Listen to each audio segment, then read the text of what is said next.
बाकी जीवन भर ये पाप ही पाप किया है। तो कहते हैं कि पुण्य का पहले फल लोगे या पाप का?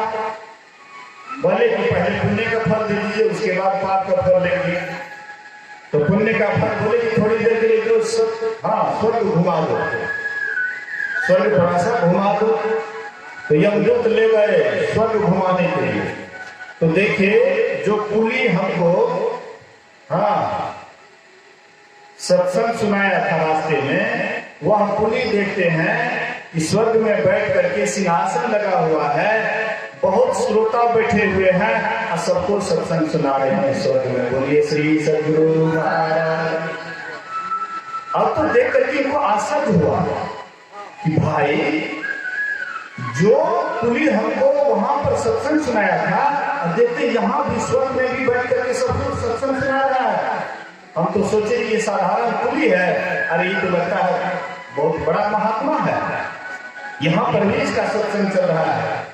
तो सेठ जी सोचे कि उस समय सत्संग सुन दिए थे, लेकिन अब हमको सत्संग सुनना है, क्योंकि पुण्य का फल जो मिला तो उसको पता लगा कि देखो थोड़ी देर के सत्संग सुन लिए थे तो कितना लाभ हुआ, उसके प्रताप से मैं स्वर्ग आ गया, लेकिन अब हमको सत्संग सुनना है। तो पीछे में बैठ गए, अब खूब प्रेम से सत्संग सुनने लगे। थोड़ी देर जब होती है उसके बाद यमदूत कहते हैं उठो उठो उठो, समय हो गया, चलो चलो तुम्हारा समय हो गया।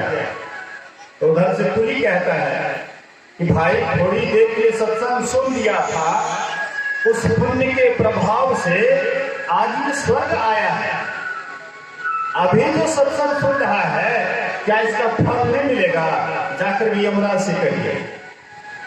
गए यमराज से कहते हैं कि देखिए ऐसी ऐसी बात है, ये तो बड़ा गौर से सत्संग सुन रहे हैं, बड़ा प्रेम से सत्संग सुन रहे हैं,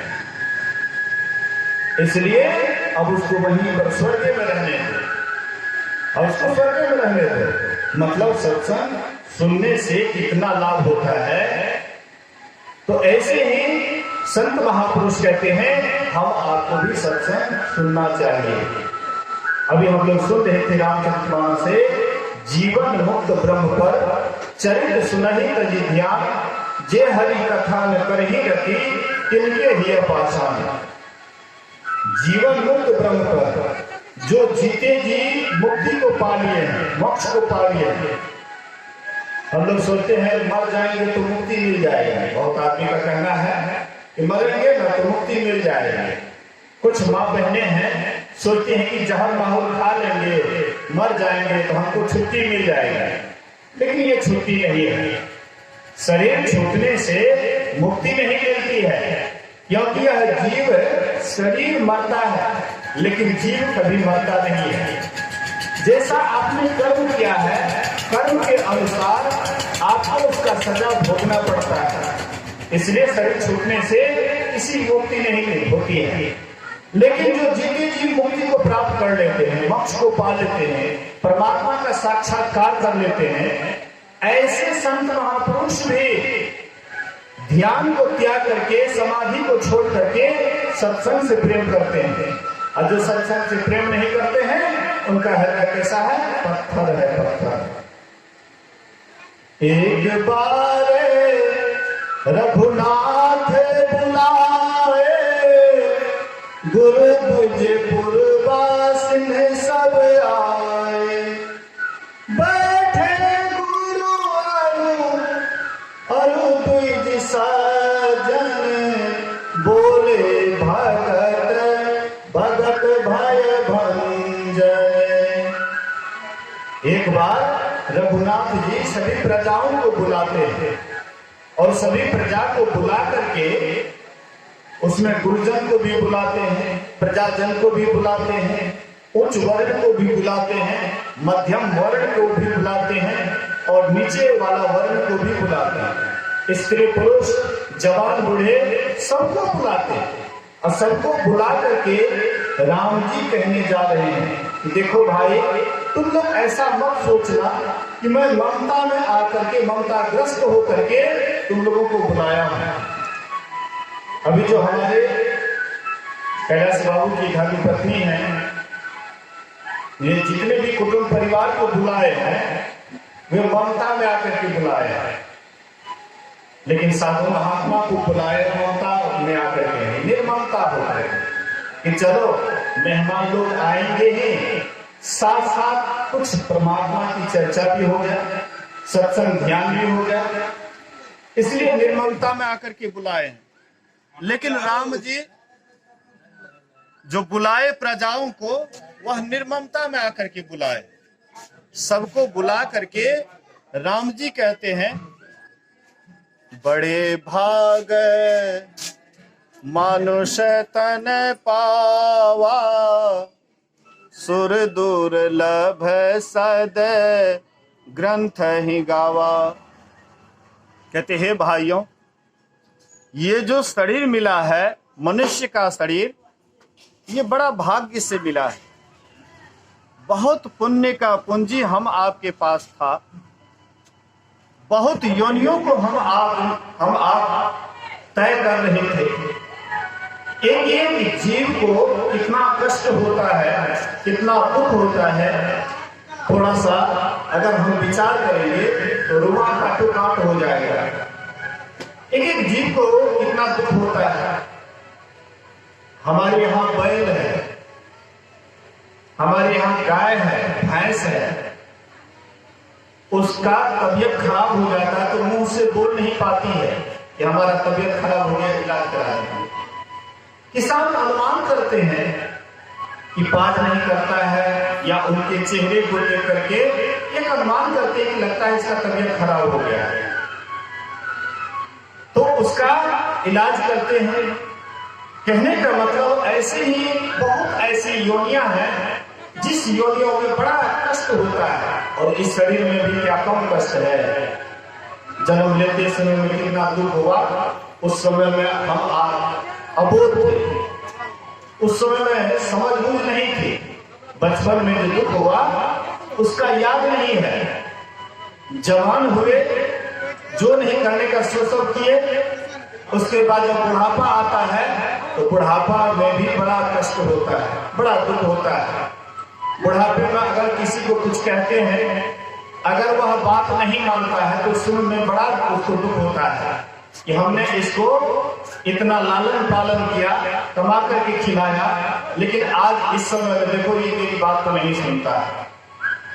बुढ़े बुजुर्ग की बात को जल्दी लोग सुनना नहीं चाहते, पसंद नहीं करते उनकी आवाज को। लगता है वह जब बोलते हैं बूढ़ा बूढ़ी, लगता है उसको बड़ा खराब, इसलिए। लेकिन बुढ़ापा भी तो सत्य है। कहने का मतलब है कि हम आप इस शरीर में भी हैं, बहुत कष्ट में हैं। जन्मत मरत दुसह दुख होई, जन्म लेते समय में दुख होता है, और जब शरीर छोड़ते हैं तब कष्ट होता है। कैलाश बाबू जब शरीर छोड़ते होंगे उस समय में कितना उनको कष्ट होता होगा, वह स्वयं ही जानता होगा।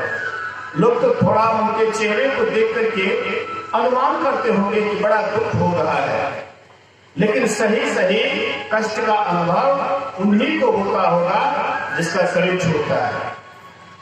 तो भगवान राम कहते हैं कि ये जो मनुष्य का शरीर मिला है, 84 भ्रमण करने के बाद ये शरीर में आ करके, ये शरीर जो मिला है बड़ा भाग्य है, बड़ा भाग्य से मिला है। अब इस शरीर पर थोड़ा सा हम लोग गौर करें, ये शरीर कैसा है। अगर यह शरीर के ऊपर चमड़ा का पलस्तर नहीं हो तो ये शरीर कैसा लगेगा। कौवा इसको खोद करके खाएंगे, सियार इसको खाएंगे, कुत्ता इसको खाएंगे, अगर चमड़े का पलस्तर नहीं होगा। इस शरीर के अंदर में जितनी भी गंदगी है संसार में, सब पूरा का पूरा गंदगी इस शरीर में है, लेकिन ऊपर से चमड़ा का पलस्तर है। चमड़ी देख करके एक दूसरे के प्रति लोग आकर्षित हो जाते हैं। इसलिए महापुरुष कहते हैं ये शरीर सबसे गया गुजरा है। एक संत थे दादू दयाल जी महाराज, उनके शिष्य थे सुंदरदास जी महाराज। तो सुंदरदास जी महाराज पूर्व जन्म में जग्गा जी कहलाते थे, दादू दयाल जी महाराज के शिष्य थे। उस समय में सभी आदमी सूत मांग करके लाते थे और कपड़ा बीन करके तब पहनते थे। तो एक दिन जग्गा जी गए सूत मांगने के लिए। एक आदमी के यहाँ दरवाजे पर जाकर के आवाज लगाते हैं, तेल लगाते हैं कि 2 बाई सूत, 2 बाई सूत। तो उधर से एक माई आती है और कुछ अधिक सूत उनके झोले में डाल दिए। कहते हैं 2 बाई सूत, तो कहते लो बाबा सूत। तो बाबा के मुंह से निकल गया लो बाई पूत। वह बाई को कोई संतान नहीं था, बांझी थी, लेकिन बाबा का आशीर्वाद जैसे निकला कि लो माई पूत, वह माई बड़ी प्रसन्न हो गई और प्रसन्नवश और अंदर से जाती है सूत ला करके बाबा के झोले को भर दिए। बाबा बड़े खुश हैं, गए अपने गुरु महाराज के पास प्रणाम करते हैं। गुरुदेव कहते हैं बेटा बड़ा खुश नजर आ रहे हो, क्या बात है? बोले गुरुदेव कई घर मांगते थे, इतना सुख नहीं होता था, आज एक ही घर में इतना सुख हो गया। बोले बेटा कोई कारण होगा, कोई कारण होगा, इसलिए इतना सुख हुआ। तो कहते हैं कि हाँ गुरुदेव, एक आदमी के यहाँ थोड़ी देर बैठिए ना, तो उठ बैठ कर रहे हैं, थोड़ी देर सबको ये बैठिए, कोई 2-4 घंटा नहीं होगा, घंटा सवा घंटा मैं बोलूंगा, उसमें सब आदमी जब उठ करके जाइएगा तो हमको अच्छा नहीं लगता है। ग्राहक जब दुकानदार के पास आने लगता है तो ग्राहक को बड़ा मन लगता है, और ग्राहक जब छटने लग जाता है तो दुकानदार उदास होने लग जाता है। ऐसे ही जब आप 2-4 आदमी अस्थिर से नहीं बैठिएगा तो फिर मैं किसको सुनाऊंगा? आप मनुष्य शरीर में आए हैं, आप ही सुन सकते हैं, इसलिए थोड़ी देर सब काम धाम में विराम दे करके श्राद्ध क्रिया में इसीलिए समय नहीं देना चाहिए। सब व्यस्त रहते हैं, पंडित जी सबको घुमाते फिराते रहते हैं, असली काम से सबको ओझला करके नकली काम में लगा कर रखते, कर्मकांड में। अभी ज्ञान कांड हो रहा है, इसलिए अभी कहीं भी ध्यान नहीं देना चाहिए। ज्ञान से ही हम आपकी मुक्ति होगी। अब कर्मकांड कितनों कर ली, इससे कुछ होने वाला नहीं है। वेद पुराण को पढ़िए, कहीं पर भी कर्मकांड से किसी की आज तक मुक्ति नहीं मिली है। मुक्ति मिली है यही ज्ञान से, इसलिए ज्ञान की आवश्यकता है। राम भगवान वही ज्ञान प्रजाओं को दे रहे हैं, लेकिन हम लोग इधर उधर कर रहे हैं। थोड़ा शांति से थोड़ी देर धैर्य धारण करके बैठिए और ध्यान से सुनिए। बोलिए श्री सद्गुरु। तो जग्गा जी कहते हैं कि ऐसी ऐसी घटना हुई है। बोले बेटा जानते हो, अरे वह माई को एक जन्म नहीं 7 जन्म तक वह बांझी रहेगी, लेकिन अब तुम्हारे मुंह से निकल गया है मृषाट होगी देव ऋषि वाणी। अब तुम्हारे मुंह से निकल गया है, अब तुम ही को जाना पड़ेगा उनके गर्भ में। कहते गुरुदेव और कोई उपाय नहीं? बोले कि नहीं, अब तुम ही को जाना पड़ेगा। तो जग्गा जी का वह पहला शरीर छूट जाता है और दूसरा जो शरीर हुआ तो वही मां के गर्भ में जाता है। उसके बाद 9-10 महीना के बाद जब जन्म देती है वह मां, तो बच्चा का नाम रखने के लिए दादू दयाल जी महाराज को निमंत्रण दिए। दादू दयाल जी महाराज के हाथ में देते हैं बच्चा को, कहते गुरुदेव इसका नामकरण कर दीजिए।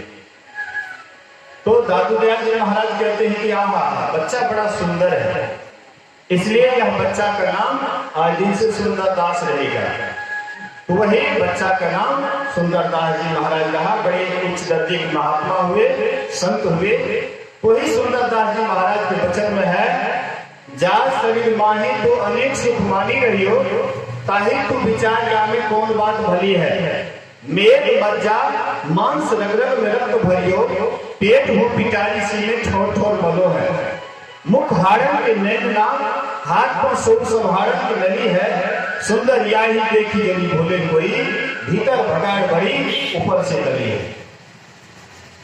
कहते हैं जिस शरीर में तुम अनेक सुख मान रहे हो, थोड़ा सा विचार करो यह शरीर कैसा है।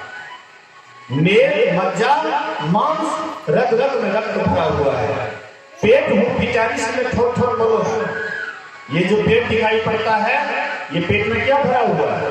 मलमूत्र भरा हुआ है।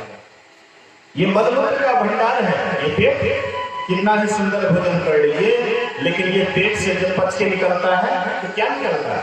वही गंदगी, जिसके तरफ हम देखना नहीं चाहते। एक गुरुजी अपने शिष्य से कहते हैं, बेटा जाओ बाजार, अब बाजार से खराब वस्तु खरीद करके लाओ। तो गए शिष्य बाजार, और बाजार में जा करके दुकानदार भाई को रुपया देते हुए कहते हैं कि हमको खराब वस्तु दो।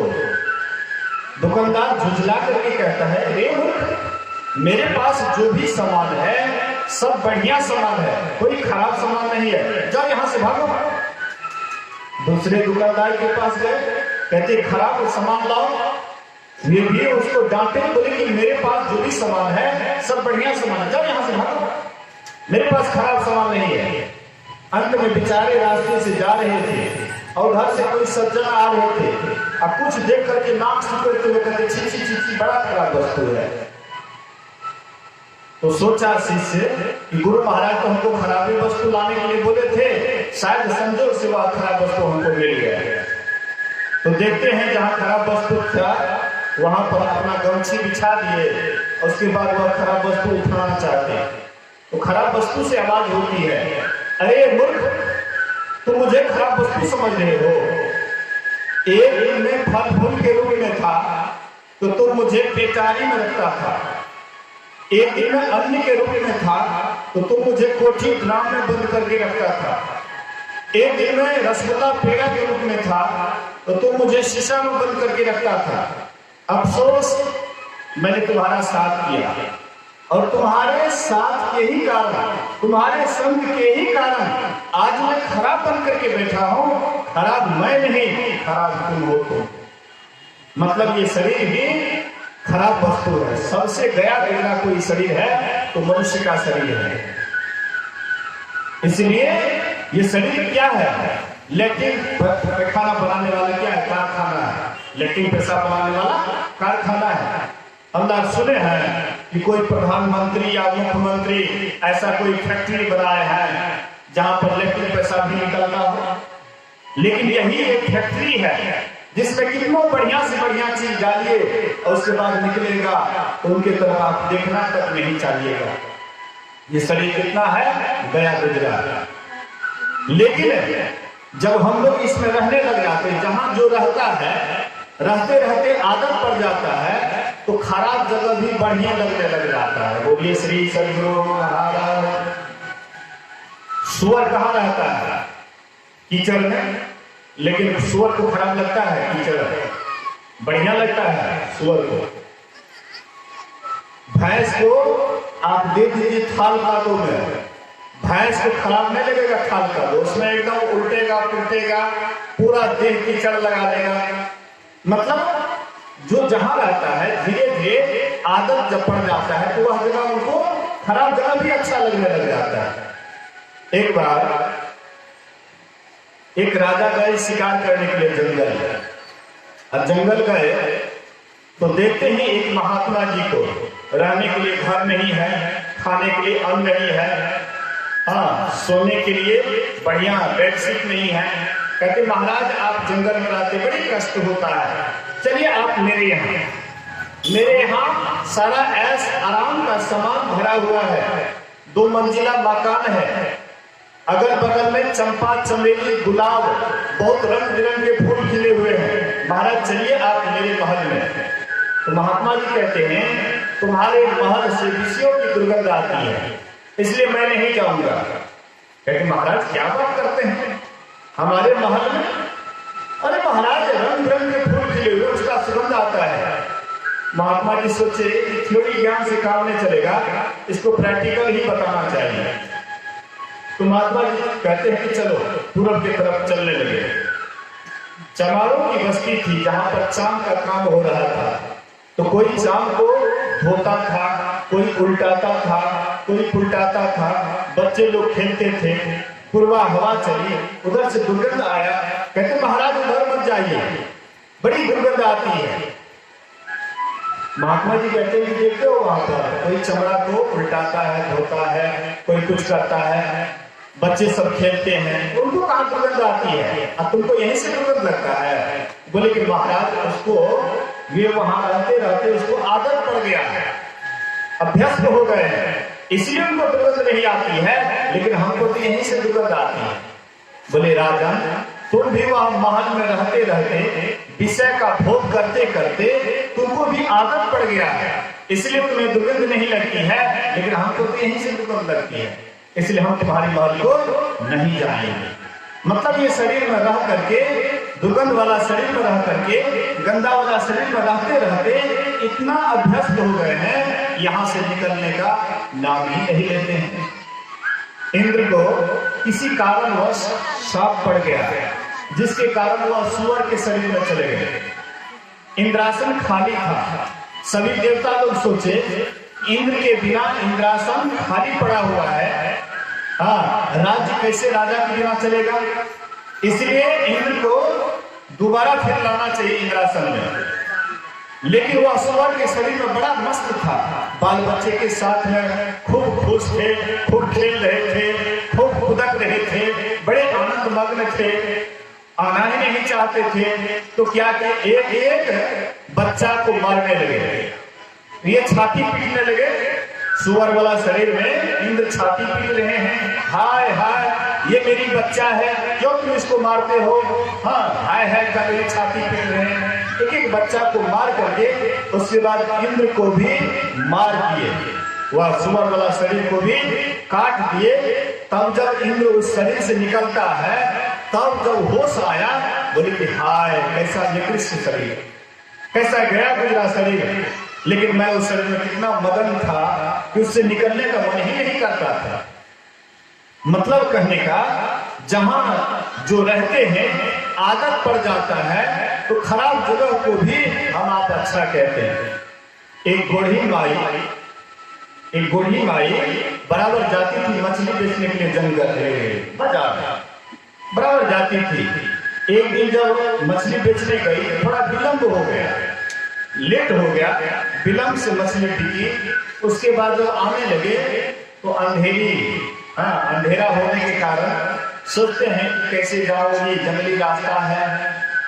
तो रास्ते में एक महात्मा जी का कुटी था, सोच के रात भर यहीं पर विश्राम कर लेती हूँ और सुबह फिर अपने घर चली जाऊंगी।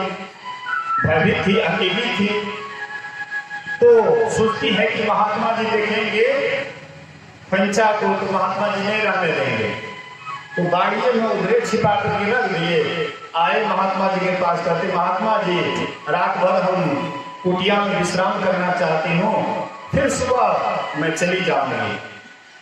हाँ अंधेरा होने के कारण मैं घर नहीं जा सकी। तो महात्मा जी कहते कोई बात नहीं, तो जहां